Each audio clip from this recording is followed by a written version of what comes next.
Hi, I'm Carly Peters, and this is my discussion post 2 about chapters 9 and 10.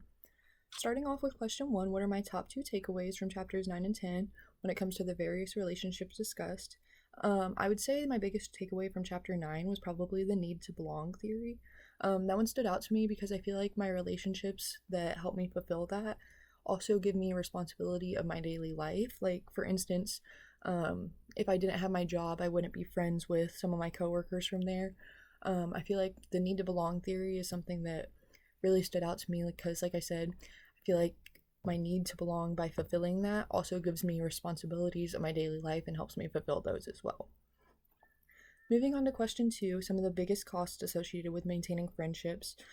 Biggest ones that I have seen in my personal life have been like dishonesty, and by that I mean like talking behind my back or another one, wasting my time, which also falls under dishonesty in the sense that I'm talking about. I had a friendship where frequently plans would be made. I would clear my schedule for that day, and then right before it's time for the plans to actually happen, they get canceled. And when it happens one or two times, or like here and there, that's no big deal.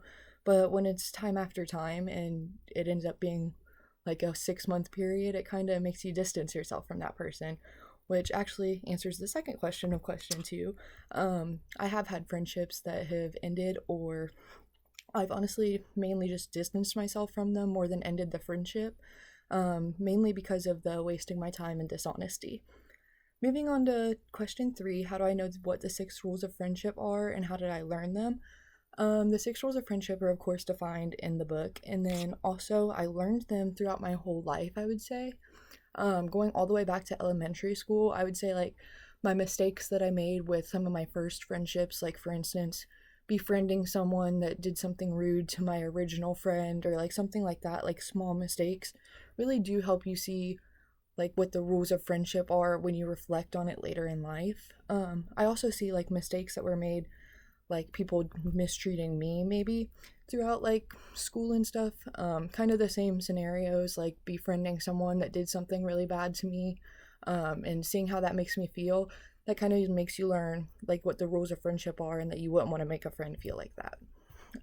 Moving on to question 4, I agree with all of the 6 social expectations for marriage actually. I would just say that some of them matter more than others to me. Being exclusive is definitely one that stands out to me. I've always been very straightforward about being exclusive with someone. I don't like to play games when it comes to that kind of stuff. Same with it being voluntary. I want both parties to feel, well, I want my suspected partner to feel the same as I do. And I'm actually in a long term relationship, and that's something that I value very much. Um, I also want it to be based on love, which, as in the book, it is mentioned that that is valued more in Western cultures, I believe. It's actually something that I value a lot too. I believe that things that are based on love usually do end up stronger, or even if you're based on friendship and change your love from the friendship dynamic to like a relationship dynamic, I think that's a good way to build as well. Permanence is another one that stood out to me. Like I said, I'm in a long term relationship. I plan on staying in the long term relationship to marry because I think that's just something that I've always had that expectation of. One that doesn't affect me as much is sexuality. I am straight and I have pretty much always just dated straight partners, so it's not something that's like affected me very much, but that's not to say that it's not important. I know that does have strong effects for certain people. It's just one that doesn't affect me very much in my personal life.